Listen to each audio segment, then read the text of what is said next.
Welcome to In This Family. In This Family is in-depth conversations with fascinating people about mental health, family, the past, and the future. I'm Dr. Michelle K. Murray, the President and CEO of Nexus Family Healing, a licensed marriage and family therapist, and your host. In This Family is presented by Nexus Family Healing, a national nonprofit mental health organization who helps youth and families heal from trauma and complex mental health challenges. We believe every child is worth it and every family matters. Meg Kissinger is a veteran journalist. Over the course of her career, Meg has done a lot of investigative reporting on problems in the mental health care system and has won several awards for her work.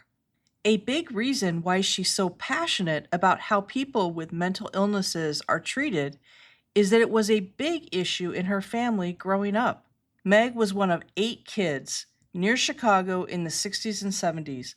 Bipolar disorder, depression, substance use, and anxiety factored heavily in the lives of the kids, as well as Meg's mom and dad. 2 of Meg's siblings died by suicide. So please be aware that we do talk about that in this episode. There is also some discussion of violence. Meg Kissinger wrote about her life, about her work, and about mental health in her memoir, While You Were Out, an intimate family portrait of mental illness in an era of silence. It was an editor's choice in both the New York Times and Los Angeles Times. The Atlantic listed it as a book that can change the way you think about mental illness. I wholeheartedly agree. I loved this book. I had a wonderful conversation with Meg about her family of origin and her own family, which includes kids and grandkids. We also talked about why she prefers the word discrimination over the word stigma.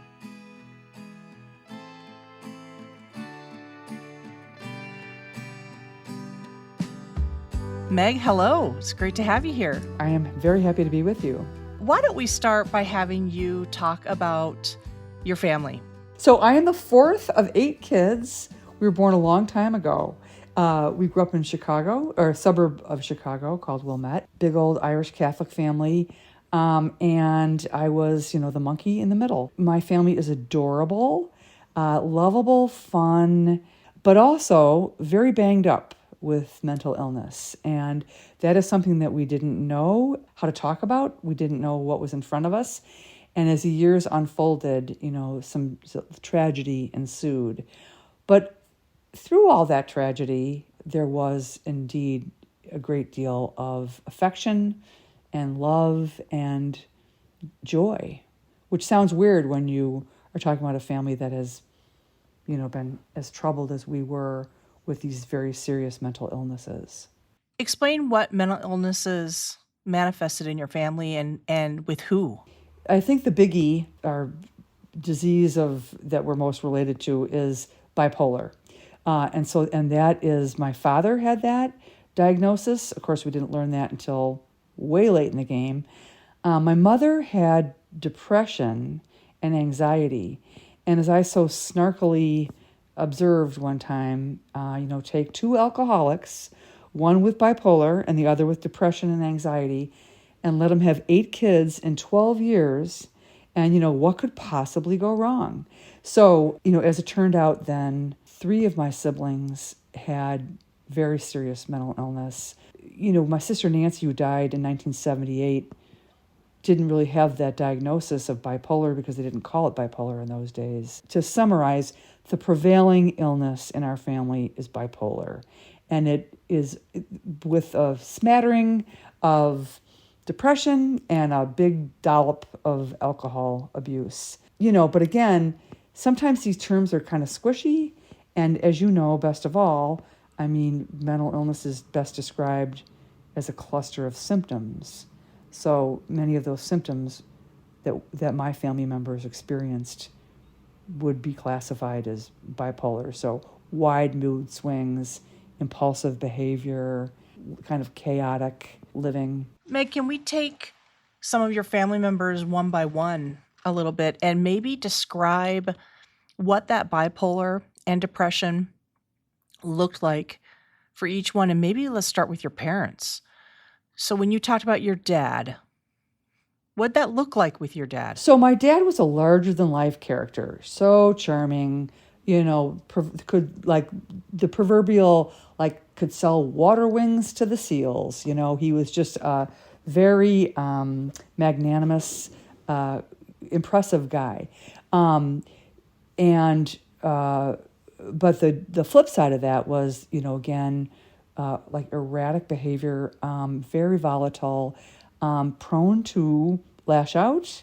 And when, you have all those kids in such short order, there was lots of sharp elbows and slaps and punches, and then followed very quickly by tears and hugging and apologies. And so as a little kid, what that looked like was, very confusing behavior. So we knew that my dad was as warm as could be, funny as all get out, had a nickname for everybody and really funny stories. So, I could see him in all of his humanity. He just had just very extreme behaviors. My mother, by contrast, was a lot quieter and you would say more kind of thoughtful seeming, very intelligent, loved to read. She was brilliant, very caring, when she talked to you, you could kind of feel like the whole world fell away, like she was really focused on you, which is an amazing trait for a mother of 8 children. So that none of us really felt like we were left out of the big old pig pile. We all felt very attended to. With your dad and the volatility, how frequently are we talking about? Every day. I mean, you really did not know. And sometimes it would be from 1 minute to the next. Just to set the stage for what, the home climate was like. So if you can imagine, again, 8 kids in 12 years. So we're all bang, bang, bang. And we lived in a pretty big house. We were lucky to have, some means. My dad had a good job when we were young. That changed later in life. He had a checkered work history, which is pretty typical of people with bipolar. But anyway, so he was often away also. He was a salesman. So he was very often in New York City for much of the week, leaving my mother home alone with these 8 kids. So when we would see my dad was very often on weekends or, at night. And it was, again, there was a lot of commotion. There were kids doing homework. There were kids at basketball games. There was people filing in and out of the house. And then, as the years wore on and some of the kids developed serious mental illness, there were those distractions. So you never knew what you had with my dad. You didn't know, is this going to be the funny, cuddly, affectionate guy? Or is this going to be the raging, scary, hitting person? And would you have considered that abuse back in those days, like a physical abuse? No, not at all. And he didn't seem really out of step and our family didn't seem really out of step with what was going on. So the neighborhood that I grew up in were almost all these very big Irish Catholic families, and we were just an enclave. So on our block, the Closies across the street had 10 kids. The Binders across the street had 6. Our next door neighbors had a pile of kids. So this was the baby boom. It was the 60s and early 70s, and you couldn't swing a cat without hitting, a couple of your brothers and sisters. It just was a very lively, hectic environment. And did he have those responses with all the kids or just certain ones more than others? I would say all. There were some kids responded to it differently. And say more about that. Sure. So some knew how to get away. Okay, I'll use my sister Patty and me as an example. We're next to each other in line. So I'm number 4, she's number 5. Okay, so I'm kind of the moth to the flame. So I'm kind of the one like going right into the action. So when my dad would get feisty, I didn't back down. And sometimes that meant I would be on the business end of his fist or his elbow. But Patty knew how to skedaddle. So, when she could see that kind of wild look in his eye, or he's, being very demanding about cleaning out the garage on a Saturday morning, she would grab a broom and go to a corner. Whereas I would like get right all up in it. So I don't think anybody was singled out. And I need to say, this is, my dad was just a loving man, but he just couldn't control his behavior. And so, I think there's a couple of ways that people can go about recalling their childhood. And you can either be kind of bitter about it and, hold a grudge or be stuck in that. Or you can appreciate the saddle that he had. I always gave him the benefit of the doubt, that he was acting out of love and best interest and doing the best that he could.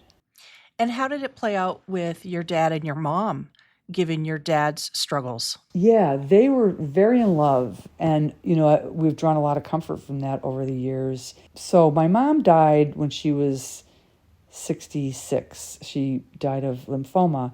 So, relatively young. But they were crazy for each other. He was chasing her around the house all the time to give her a smooch. And they were very, he was much more emotive, and he was way more, just very, very passionate. My mother was much more guarded. And she was mannerly, she had great manners, and she wasn't, I would say he was almost vulgar, and she was very refined. So that's kind of a funny combination, but she got a kick out of him. So, they had a very, affectionate relationship. And how was she aware of the effect he was having on you guys? Yeah, I think she looked the other way sometimes, and that, I will say, is, bothered me. And I can remember, when he'd go on a tirade, and I wished more often than not, that she would intervene. So I don't know how much she could have done. I don't know how, without her getting hurt in the process. I think she picked her spots. I mean, in certain ways, she stood up to him. She would say to him, like, "Back down, Bill," or yeah, she would do her best to advocate for us. Well, and you mentioned your mom having depression and some anxiety. I have to think that that played a role in how much she was going to engage too. What did you see from your mom and her depression? Yes. So my mom grew up in a family that just didn't talk about stuff. An example of that is this. She was 18 years old. She was a freshman in college when her mom had a baby. Her mom had, my mom was one of just 4 kids. But anyway, so this child was born when my mom was a freshman in college, and that child had Down syndrome. And nobody talked about it. And my mother knew it. I mean, she took one look at her baby brother and could tell. But her parents just wouldn't discuss it. And so she grew up in a culture of silence and in a culture of not taking stuff on head on. So that's, I think, she brought that into our family culture as well. So I think, my dad's alcoholism and his erratic behavior, that's stuff that she just learned to kind of work around. But she carried in her just a real sense of melancholy. And as I said, she was quiet, but she was also very, this sounds contradictory, but she was also one to be very involved, like in all the chores of like ladies of the baby boom. She would come and be like the playground supervisor or our Girl Scout leader, or she went to all of our basketball games. I mean, so she was very present to us, but also in some ways very detached, so she couldn't really get to us, which I thought was kind of a condition of her drinking 2 martinis every night and taking sedatives, so that blunted her responses to us. At what point did you realize that that something wasn't right, that she was experiencing things? Yeah. Well, I remember, and I wrote about this in the book that I wrote, coming down the stairs one morning just before I started first grade, and my mother wasn't there. And I went looking for her and couldn't find her, and nobody would tell me where the heck she was. I now know, so many years later, I know that she was being hospitalized for depression, probably postpartum. She just had her 7th child. But nobody would talk, and the way that nobody would talk about it seemed odd to me. I thought if she had pneumonia or something, or whatever, a broken leg or something that I could understand in my 6-year-old brain, that would be, satisfying. But the fact that nobody would talk about it kind of did raise my suspicions.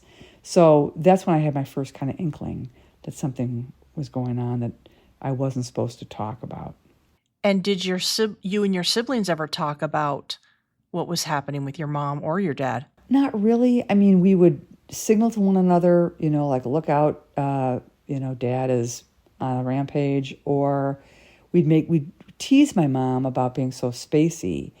She was unflappable sometimes. We would, we were running around, and I can remember a famous story about her being in the grocery store. So she's got like 2 kids in a grocery cart, a bunch of food, and, that there too. And then my little brother Billy running around, and as she's talking to one of her friends, and these are the days that you could smoke a cigarette in the grocery store, she's in this deep conversation with this friend of hers, smoking the cigarette. The ash on the cigarette is like 3 inches long, and my brother Billy topples this whole wall of tin cans, and my mother didn't even flinch. So, that was kind of how she was. She just kind of learned how to tune everything out, or maybe as I said, maybe the martinis and the Valium did that for her. Looking back, how did you make sense of how your parents have affected you? I think it engendered a lot of empathy in me, and understanding that people can't always behave the way they want to or might want to, and that is hard for them, and it's hard for the people around them. And so when we assign shame or blame to things like depression or bipolar or anxiety, it's really misplaced, and that just creates even more trouble. So I think that's one of the lessons that I learned from that. They were also really compassionate people to others. So our house, if it weren't chaotic enough, was always a spot where neighbors and friends stopped by. I can never remember a Thanksgiving where there wasn't some rando people sitting at our dining room table, eating the turkey. Like, they just invited everybody all the time. So they were warm and welcoming that way. And, it's funny, as I'm talking about it right now, I'm thinking, I wonder if that was kind of a defense mechanism for them. They could surround themselves with other people so that they didn't have to kind of think about what's going on in the family of origin. All right, so let's talk a little bit about your siblings. Sure. Yeah. So, the most noteworthy, there are 3 who, would be identified as having really life-altering mental illness. I hate even saying mental illness because it's just, it's an illness like any other. But anyway, so in the birth order, so there was my sister Mary Kay, then came Nancy, Jake, then me, then Patty, Billy, Danny, Molly. Anyway, of those kids, 2 died by suicide.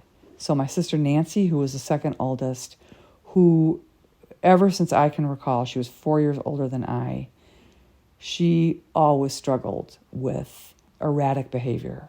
And it got her in trouble, in school. As a little kid, it looked like naughty behavior.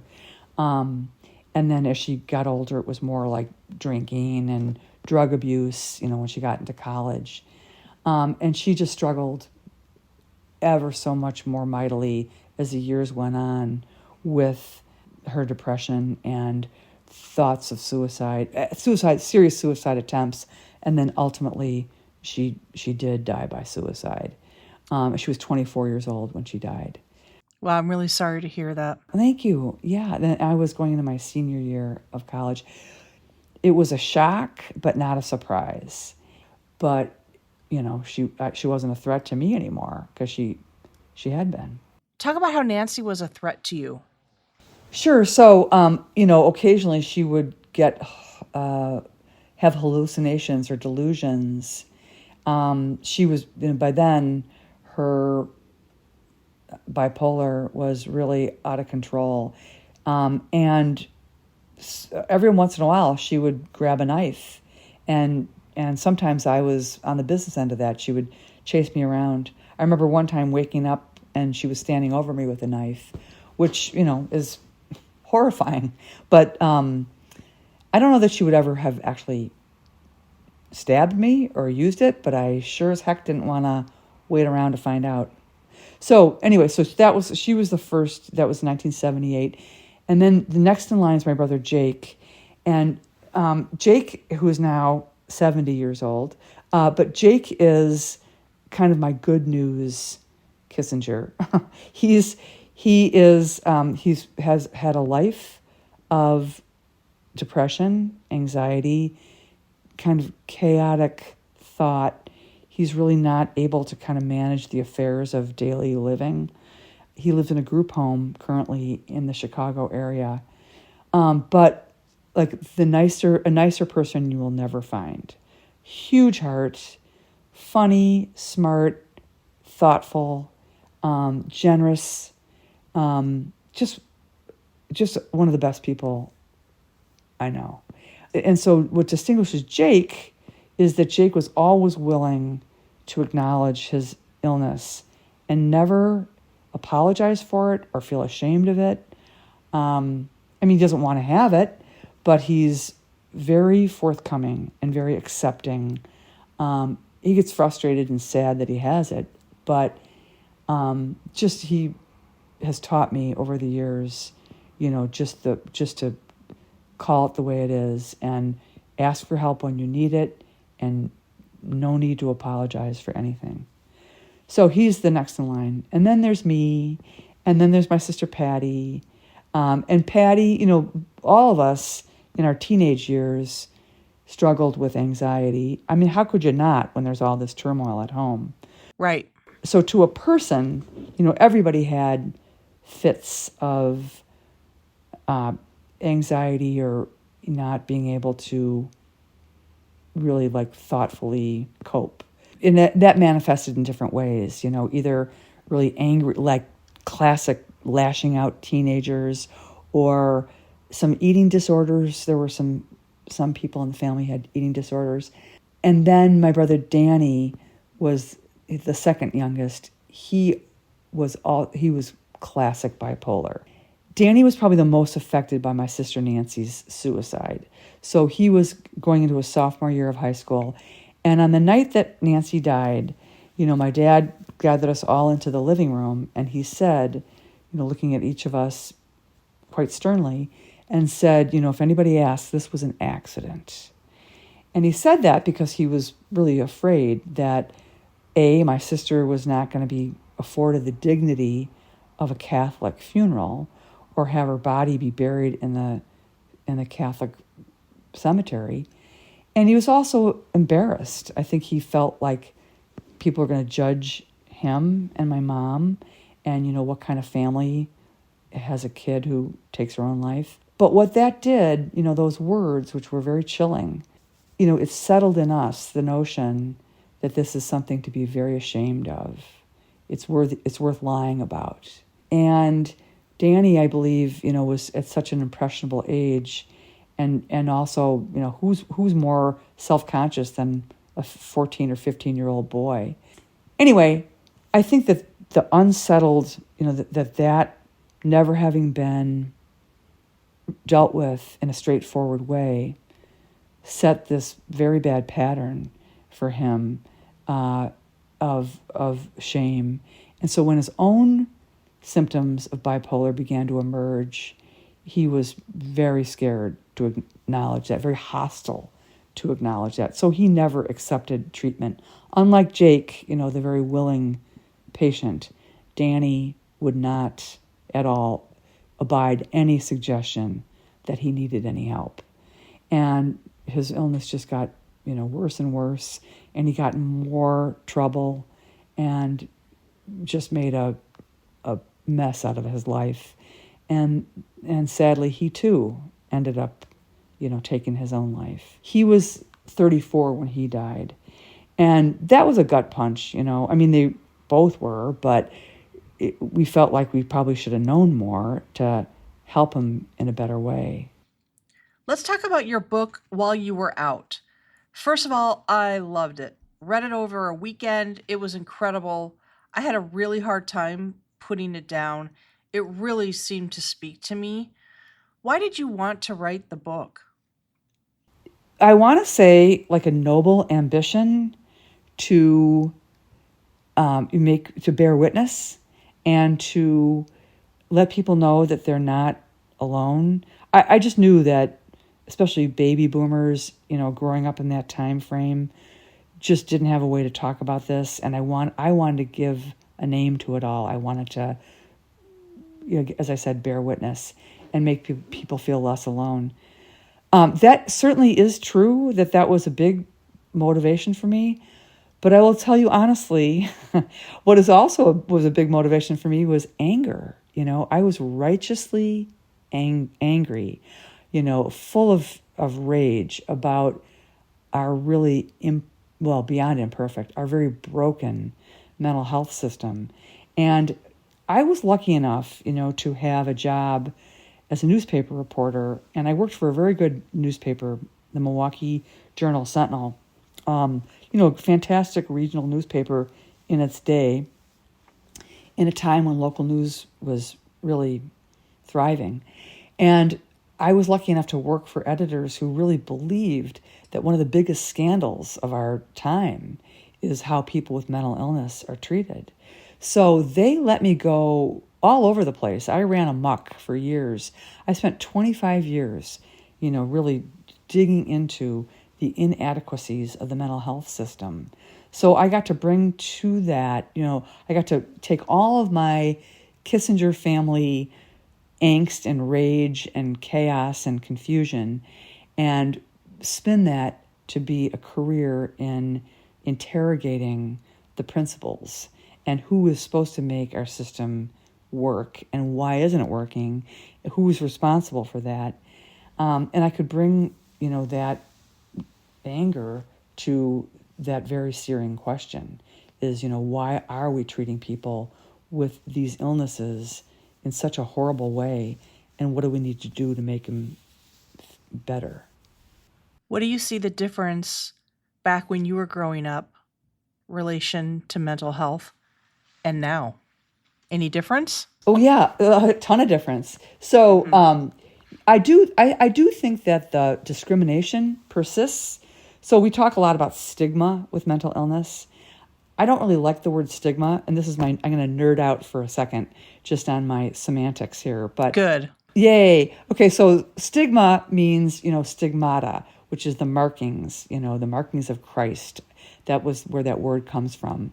And so when we talk about stigma, we're talking about people marred or marked by their illness. And certainly we do treat people in this country who have, psychiatric illnesses in, as like the poor stepchildren of the medical community. But from my way of thinking as a journalist, what really moves the needle, or what really calls attention to what's going on, is when you couch it in the frame, or you put it in the framework of discrimination, because that's really what it is. It's people not being, it's insurance companies not covering illnesses that need attention. It's employers that won't take a chance on somebody with depression or anxiety. It's landlords who won't rent to them.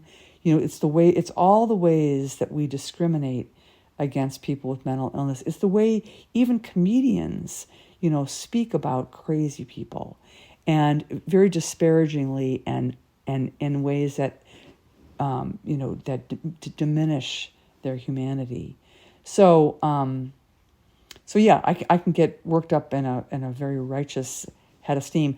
But so that persists. I think the discrimination against people with mental illness persists. What's gotten way better, of course, is that we're freer to talk about it, And I do believe that COVID was an equalizer, that people began to feel in those early lockdown days, they began to feel scared.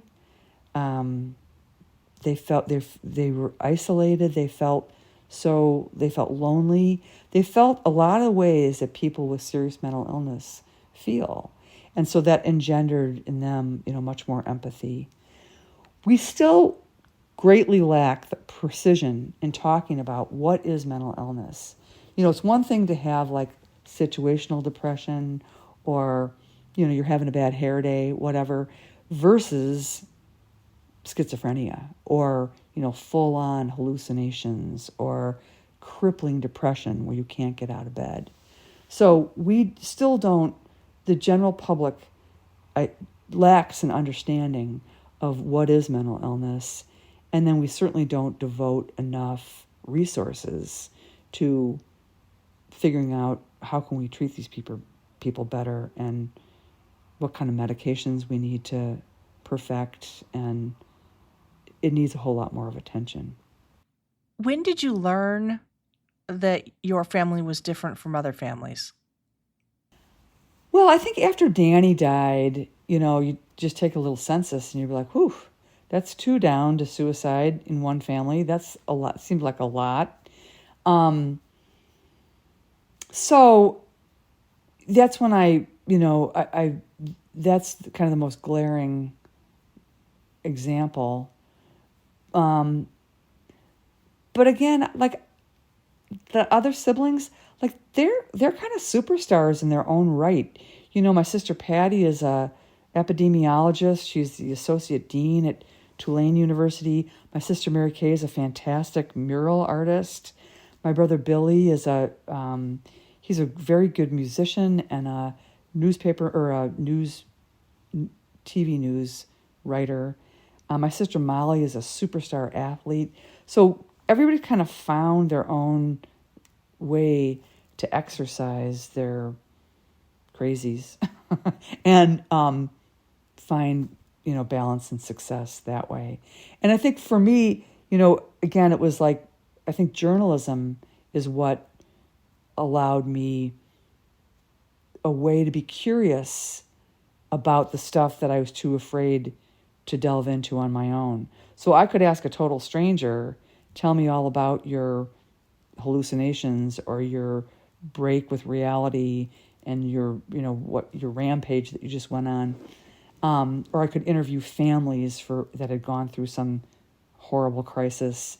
And I could look at that in a more detached, clinical way and try to make sense of my own life with them as a surrogate.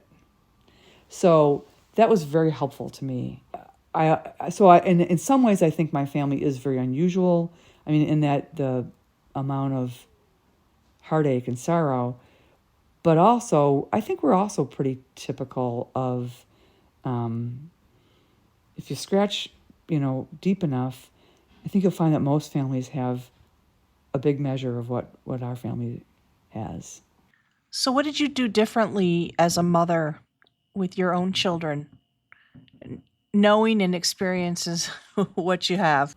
I overreacted. I mean, it's very understandable, but I was a total helicopter mom, whereas we were like wolves, I remember this literally happened one time. I got grounded for something bad I did. And I was talking to my mom that night about, I was telling her that I didn't even know I was grounded. I went out to a movie and I came home and I was telling her, oh, I just saw the greatest movie. And she's like, you went to a movie? You're grounded. I was like, I am? Anyway, so that's how they didn't know where the heck we were. So there's just no accounting, back in the day. Whereas when I was raising my kids, the polar opposite, if I didn't know, if they weren't home by 11 o'clock, I was calling the cops, or whatever. I was frantic. So, I overreacted. I know that.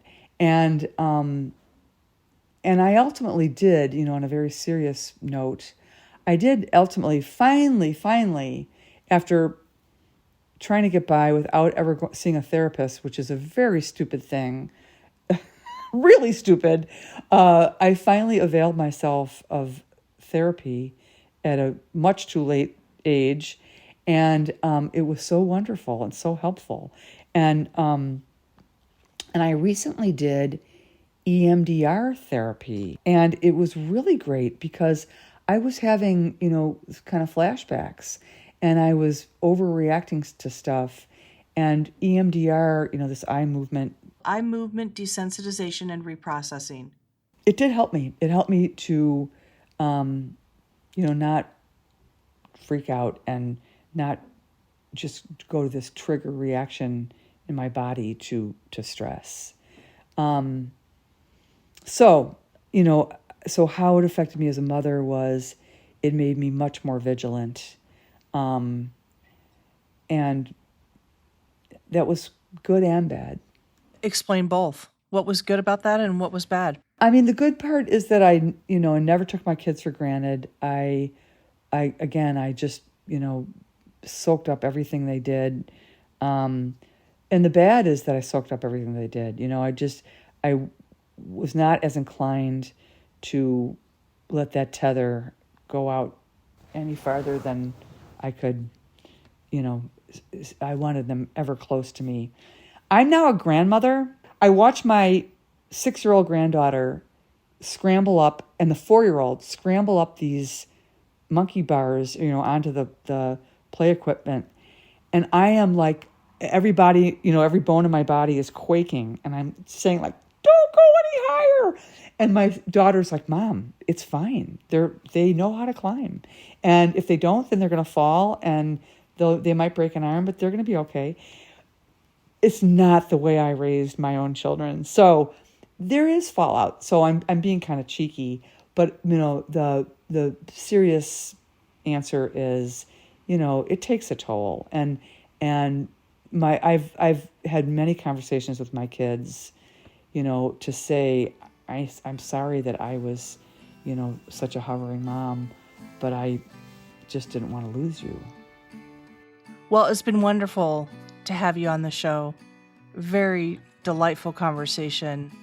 Thank you for letting us into your world. Michelle, thank you. It was really wonderful to talk to you.